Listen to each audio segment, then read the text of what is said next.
జగన్మోహన్ రెడ్డి తన అధికార కాలంలో చాలా దుర్మార్గాలకు పాల్పడ్డాడు. ఎంత దుర్మార్గం అంటే ఆయన చేసినటువంటి పనులకు 11 సీట్లతోటి ప్రజలు శిక్షించేంతటి దురాఘాతాలు చేశాడనమాట. అవేంటో ఇప్పుడు మనం ఒకసారి మాట్లాడుకుందాం. ఆటో డ్రైవర్లకు టంచన్గా 10,000 రూపాయలు, అలాగే మిషన్ కుట్టే వాళ్లకు టంచన్గా డబ్బులు, అలాగే అక్క చెల్లెమ్మలకు డబ్బులు, చిన్న వ్యాపారస్తులకు డబ్బులు. ఇట్లా ఆయన గారు పెట్టిన పథకాలన్నీ చదవాలంటే మనకి ఇప్పుడు గంటన్నర పడుతుంది. ఆ పథకాలన్నిటికీ డబ్బులు ఇచ్చి ఆ డబ్బులను ఎక్కడి నుంచి తీసుకొచ్చారు? ఎల్లో మీడియా చెప్పిన దాని ప్రకారం కరెంటు బిల్లులు ఎక్కువ వేశారు. కరెంటు బిల్లులు ఎక్కువ వేసి వాటిని తీసుకొచ్చి ఏం చేసిండు జగన్మోహన్ రెడ్డి? జనాలకు పంచిండు. అసలు ఈ జనాలకు ఎందుకు పంచాలి? కరెంటు బిల్లులు ఎందుకు ఎక్కువ వేయాలి? ఖచ్చితంగా వాళ్ళు అనేది లాజికే కదా.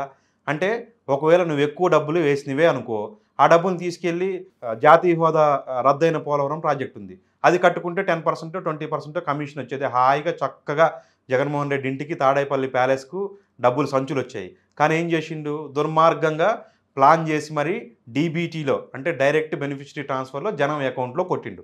ఒక్క రూపాయి కూడా మిస్యూజ్ కాకుండా తను ఏదైతే ప్రజల దగ్గర నుంచి ఎల్లో మీడియా చెప్తున్న ప్రకారం ముక్కు పిండి వసూలు చేసిన కరెంటు బిల్లులో, ఇతరత్ర ఛార్జీలో, చెత్త పన్ను ఇంకోటి తీసుకుపోయి జనాలకు చక్కగా పెట్టి మేపిండు. మేపటం వల్ల ఏమైంది? ఇప్పుడు యువతల అంటే ఎవరైతే కరెంటు బిల్లు కట్టారో వాళ్ళు ఏమనుకున్నారు? మా డబ్బులను తీసుకుపోయి జగన్ ఇట్లా పంచటం ఏంటి అనుకున్నారు.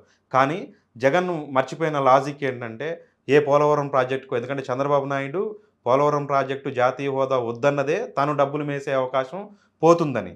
మరి అదే పోలవరం కట్టుకోవచ్చు కదా, జాగ్రత్తగా కూర్చొని నేను ప్రాజెక్టు కట్టుకున్నాను చెప్పుకోవచ్చు కదా. అది చేయకుండా జనాలకు ఇచ్చిండు. అలాగే రోడ్లు ఉన్నాయి.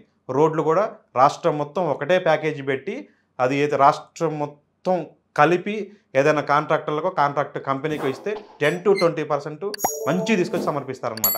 అంటే కనీసం ఒక 50-60 వేల కోట్లు రోడ్ల కోసం 5 సంవత్సరాల్లో కనుక జగన్మోహన్ రెడ్డి కేటాయించుంటే దాంట్లో 10% ఇచ్చినా 5,000 కోట్లు, 20% నొక్కగలిగితే 10,000 కోట్లు. పోనీ ఒక 10% జగన్మోహన్ రెడ్డి ఒక 5,000 కోట్లు నొక్కి ఇంకో 10% తన కార్యకర్తలకు వదిలిపెడితే వాళ్ళు ఒక 5,000 కోట్లు తినేటోళ్ళు. వాళ్ళు సంతోషంగా డ్యాన్స్ చేసుకుంటే జగన్మోహన్ రెడ్డిని గెలిపించేటోళ్ళు. చివరికి ఏమైపోయింది? వాళ్ళని తెన్నీయకుండా డీబీటీలో జనాలు కొట్టడం వల్ల ఎవరైతే ఉన్నారో ఈ కరెంటు బిల్లులో పన్నులు కట్టిన వాళ్ళకు కడుపు రగిలిపోయింది. వాళ్ళకు పొరపాటున రగలదేమని చెప్పేసి ఈనాడు, ఆంధ్రజ్యోతి ప్రతిరోజు గుర్తు చేసింది. అయితే జగన్మోహన్ రెడ్డి ఈ లాజిక్ మిస్ కావటమే కాదు, అక్కడ ఉన్న ప్రజలకు కూడా చెప్పలేకపోయిండు. ఏం తెలంగాణలో కరెంటు బిల్లులు పెరగట్లేదా, లేకపోతే కర్ణాటకలోను తమిళనాడులోనూ పెరగట్లేదా అని చెప్పలేకపోయిండు. పెరిగినా కూడా డబ్బులు తీసుకొచ్చి మీ అకౌంట్లోకే ఇస్తున్నాడు కదా జగన్మోహన్ రెడ్డి అనే విషయాన్ని కన్వే చేయలేకపోయిండు. కానీ ఇక్కడ ప్రజలు కూడా ఇదే లాజిక్ మర్చిపోయారు. ఎందుకంటే తెలంగాణలో కూడా కరెంటు బిల్లులు అంతే ఉంటాయి. తెలంగాణలో కూడా మద్యం రేట్లు పెరిగినాయి. కానీ ఆంధ్రప్రదేశ్లో జరిగే వాటికి మాత్రం అవన్నీ కూడా జగన్మోహన్ రెడ్డి చేసిన దురాఘాతాల కిందనే చూపించారు. కానీ ఇవన్నీ తెలంగాణలో ఎక్కడికి పోయాయి?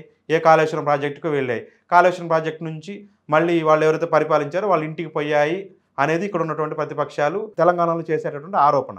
కానీ ఇక్కడ జగన్మోహన్ రెడ్డి ఏం చేశాడు? 100% క్లియర్గా తీసుకెళ్లి జనం అకౌంట్లో వేశాడు. వేసిన తర్వాత కూడా ఆటో డ్రైవర్ ఏమన్నాడు?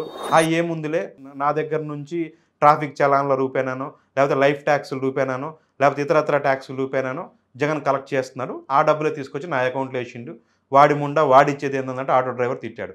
100కు 90 మంది ఆటో డ్రైవర్లు జగన్మోహన్ రెడ్డిని తిట్టారు. 5 సంవత్సరాలు టంచన్గా డబ్బులు తీసుకున్నారు. కానీ వీళ్ళకి తెలియని విషయం కానీ, అంటే జగన్మోహన్ రెడ్డి కానీ లేదంటే వాళ్ళ మీడియా కానీ చెప్పలేకపోయిన విషయం ఏంటంటే తెలంగాణలో కూడా ట్రాఫిక్ చలాన్లు అట్టనే వసూలు చేశారు. తెలంగాణనే కాదు, భారతదేశంలోని 29 రాష్ట్రాలు కూడా అవకాశం ఉన్న మేరకు రవాణా ఛార్జీలు, రవాణా ట్రాన్స్పోర్ట్ రంగంలో ఉన్నటువంటి అన్ని రకాల ఛార్జెస్ పెంచుకుంటూనే పోతారు. ఆ పోయిన డబ్బులు ఏం చేస్తారు? వాటిని అంబానీకో, అదానీకో, లేకపోతే ఇతరత్ర కార్పొరేట్ కంపెనీలకో కట్టబెట్టే పనులను అక్కడ ఉన్నటువంటి లోకల్లో ఉన్న బీజేపీ ప్రభుత్వాలు లేదంటే ఇతరత్ర పార్టీల ప్రభుత్వాలు చేస్తూ ఉంటాయి. చేసిన దానికి వాళ్ళు పెద్ద మొత్తంలో డబ్బులు పుచ్చుకుంటూ ఉంటారు. కానీ ఇక్కడ జగన్మోహన్ రెడ్డి ఏం చేశాడు? దాన్ని తీసిపోయి డీబీటీలో జనం అకౌంట్లో కొట్టాడు.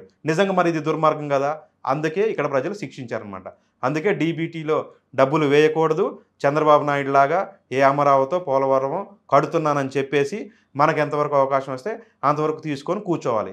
కూర్చోవటం వల్ల ఏం జరుగుద్ది? మన ఇంటికి డబ్బులు వస్తాయి, జనంకు మళ్ళీ మనకు పెట్టడానికి అవకాశం ఉంటుంది, మన కార్యకర్తలు కూడా తినే అవకాశం ఉంటుంది. తినటం వల్ల వాళ్ళు కూడా పార్టీని గెలిపించాలని చెప్పేసి పనిచేసేటటువంటి అవకాశం ఉంది. మరి ఇన్ని దురాఘాతాలకు పాల్పడ్డాడు కాబట్టి, దుర్మార్గాలు చేసింది కాబట్టి ఖచ్చితంగా జగన్మోహన్ రెడ్డి ఈ శిక్ష అనుభవించాలి. Thank you.